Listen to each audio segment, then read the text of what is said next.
Good afternoon, my dear students. Today we will start our lesson number 5, that is keeping our environment clean. हम अपने environment को कैसे clean कर सकते हैं, कैसे क्लीन रख सकते हैं, उसके बारे में आज पढ़ेंगे. ठीक है. तो फर्स्ट देखो 4 पिक्चर्स है. इसमें जो डर्टी पिक्चर्स है और जो क्लीन पिक्चर्स है उसमें आपको टिक लगाना है. डर्टी पिक्चर्स को नहीं लगाना है. जो क्लीन पिक्चर है उसमें आपको देख के इसमें टिक लगाना है. तो इसमें ये और ये आपको क्लीन पिक्चर्स दिख रहा है, तो आप इन दोनों में टिक लगा दीजिए. Then need to keep the environment clean. क्यों हमें एनवायरनमेंट को क्लीन रखना चाहिए? Presence of waste in the form of household garbage and street litter has increased to an alarming proportion due to the increase in population and our changing lifestyle. Poverty and lack of awareness about the benefits of clean surroundings also contribute in polluting the environment. तो आजकल जो हमारे देश की जनसंख्या इतना ज़्यादा हो गया है, जिसके वजह से क्या होता है, हमारे घर का भी जो गार्बेज है, कचरा कूड़ा है, वो भी ज़्यादा हो रहा है. उसके साथ साथ लोगों में अवेयरनेस की कमी की वजह से वो क्या करते हैं, इधर उधर रास्ते में कहीं पे भी कचरा फेंक देते हैं. तो इसके वजह से अब हमारे पास एक अलार्मिंग सिचुएशन पैदा हो गया है कि बहुत सारे कचरा अब हम लोग जनरेट करने लग गए हैं. तो इसके वजह से क्या हो रहा है, हमारे आसपास का जो एनवायरनमेंट है वो पूरा पोल्यूटेड हो रहा है. Pollution occurs when air, water और soil becomes impure due to addition of unwanted and harmful substances. Human actions have polluted air, water और लैंड. और हमारे आसपास की एनवायरनमेंट तभी पॉल्यूटेड होता है जब हम हवा, पानी और ज़मीन में अनवांटेड जो हार्मफुल सब्सटेंसेस होते हैं, जो हमारे लिए ख़तरनाक होता है, उसको जब हम फेंकते हैं तभी ये सब पॉल्यूटेड हो जाते हैं. और हमारे ऐसे कामों की वजह से ही हमारे आसपास के हवा, पानी और ज़मीन गंदा हो रहा है. Wastage are 2 kind, biodegradable and non biodegradable. जो डेली के में जो वेस्ट जनरेट होता है वो एक्चुअली 2 टाइप के होते हैं. एक होता है बायोडिग्रेडेबल और एक है non biodegradable. Waste materials that originate from living things, for example leaves, wood, animal dung or dead plants and animals are biodegradable waste. These organic materials break down naturally within a short time and become part of soil. This is why such materials do not accumulate in nature. तो जो waste materials जैसे कि पेड़ों के पत्ते, लकड़ियाँ, animal के waste, फिर डेड प्लांट्स और एनिमल्स, ये सब बायोडिग्रेडेबल वेस्ट में आता है. क्योंकि ये सब जो है ना, ये कुछ दिनों के बाद ऑटोमेटिकली सड़ने लग जाता है और फिर सड़ने के बाद वो ज़मीन के साथ अपने आप ऑटोमेटिकली मिल जाता है. तो इसके वजह से ये क्या करता है, नेचर में ये हार्मफुल पॉल्यूशंस क्रिएट नहीं कर पाता है. Waste material such as plastics, glass and ceramics are called non biodegradable waste. They are not break down naturally even after many years. This is why such materials keep accumulating wherever they are disposed. और ये कुछ ऐसे waste materials जैसे कि plastic, कांच, फिर ceramics, ये सब जो है, ये इसको हम नॉन बायोडिग्रेडेबल बोलते हैं. क्योंकि ये आप सालों साल तक जैसे फेंक के रखोगे वैसा ही ये रहेगा. इसलिए ये सब मटेरियल्स को हम ये जब तक डिस्पोज्ड होने के बाद भी ये कभी भी मिट्टी के साथ मिलता नहीं है.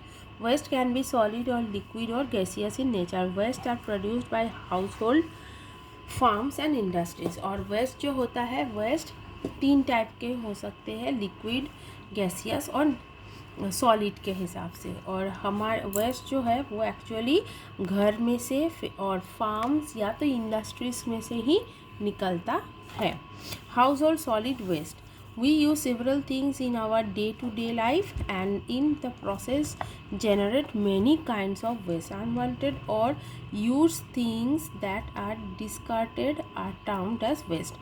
तो हमारे डेली लाइफ में क्या होता है, बहुत सारी चीज़ हम यूज़ करते हैं, बाद में फिर ये क्या हो जाता है, यूज़ करने के बाद हम उसको वेस्ट में फेंक देते हैं। तो जो सब चीज़ें जिसको हमें और ज़रूरत नहीं पड़ता है उनको ही हम वेस्ट बोलते हैं। Every household produces waste every day. Modern living generates a lots of waste which may also contain harmful substances। और रोज़गार जो कार्य है हमारे रोज़ हमारे घर पे से भी बहुत सारे वेस्ट निकलता है। इसके अलावा हमारे डेली मॉडर्न लाइफ की जो लाइफस्टाइल है उसके वजह से भी हम बहुत सारे वेस्ट को जनरेट करते हैं, जिसमें बहुत ख़तरनाक सब्सटेंसेस, खतरनाक चीज़ें भी होती हैं। Vegetable and fruit peel, used paper, polythene bags, broken glass and water used for cleaning are some examples of household waste. Household waste can be broadly classified into two kind, solid and liquid. Vegetable पे जो घर पे हम सब्जी fruits खाते हैं उनके जो छिलके होते हैं, फिर पेपर्स, पॉलीथीन बैग्स, कांच का टुकड़ा, ये सब क्या होता है वो हमारे घर से हाउस होल्ड वेस्ट के हिसाब से ही निकलता है। और हाउस होल्ड जो वेस्ट होता है उसको हम दो टाइप के क्लासीफाई कर सकते हैं, एक सॉलिड एक liquid. Solid waste of garbage generally includes kitchen waste, left over, spoiled food and other household things such as empty plastic bags, bottle, tins and paper. और सॉलिड वेस्ट में जो होता है वो ज़्यादातर जो किचन की जो वेस्ट होता है, मतलब किचन में से जो कचरा हम निकालते हैं, फ्रूट्स सब्जियों के जो छिलके, फिर खाना जो बच जाता है, फिर खाना जो ख़राब हो जाता है, फिर प्लास्टिक के बैग, बॉटल्स, टीन्स, पेपर, ये सब होता है सॉलिड वेस्ट में। We often see people throwing waste in their immediate surroundings. Garbage dumped on roadsides in a common sight. This has resulted in our surroundings becoming unclean. और हम लोगों को ये भी दिखाई देता है कि आजकल लोग क्या करते हैं, अपने घर का कूड़ा कचरा लेकर ऐसे अपने आसपास में जो खाली जगह है वहाँ पे फेंक देते हैं। फिर वहाँ पे क्या होता है, गार्बेज जमा होते होते बहुत सारा एक साथ इकट्ठा हो जाता है, जो आपको रोड के आजू बाजू से कभी भी आप जाएंगे तो आपको वो दिखाई देने लगता है। इसके वजह से हमारा जो सराउंडिंग्स है, हमारे आसपास का जो इलाका है वो पूरा अनक्लीन हो जाता है, मतलब गंदा हो जाता है। Many cities and towns have a garbage removal system. The household solid waste ends up in the outskirts of the cities and towns. Garbage dumped in the open can get carried away by rainwater and end up in rivers and even the sea। और आजकल cities और towns में क्या होता है, एक garbage removal system होता है। तो घर का जो वेस्ट होता है वो सिटीज़ या टाउन्स के बाहर उसको निकाल के फेंक दिया जाता है। फिर गार्बेज जो होता है वो एक जगह पे बहुत सारा डंप होने की वजह से क्या होता है, रेन वाटर, जब बारिश होती है तब वो रेन वाटर में से बह के वो नदी या समुंदर में फिर से गार्बेज चला जाता है। Landfill, in many places garbage is taken to a landfill. The garbage is packed in with the use of bulldozers। Landfills damage the environment by polluting the land and ground water। बहुत सारे जगह पे क्या होता है, garbage को landfill के वजह से भी लिया जाता है, ठीक है। और गार्बेज जो है, यहाँ का जो गंदगी है वो सब बुलडोजर्स के माध्यम से ही यहाँ पे पहुँचाया जाता है। लेकिन ये जो पूरा इलाका है, ये जो लैंडफिल करने के लिए हमने जितना कचरा यहाँ पे इकट्ठा किया है, ये सब क्या करता है, ये यहाँ की जो ज़मीन है और यहाँ ज़मीन के नीचे जो ग्राउंड वाटर है, इन सब को पॉल्यूटेड कर देता है।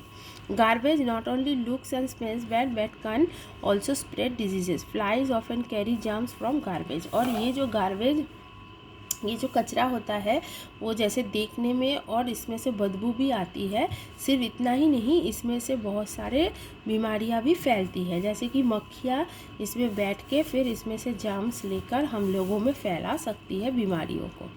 Reducing household solid waste। One way of keeping our surrounding clean is by reducing household waste।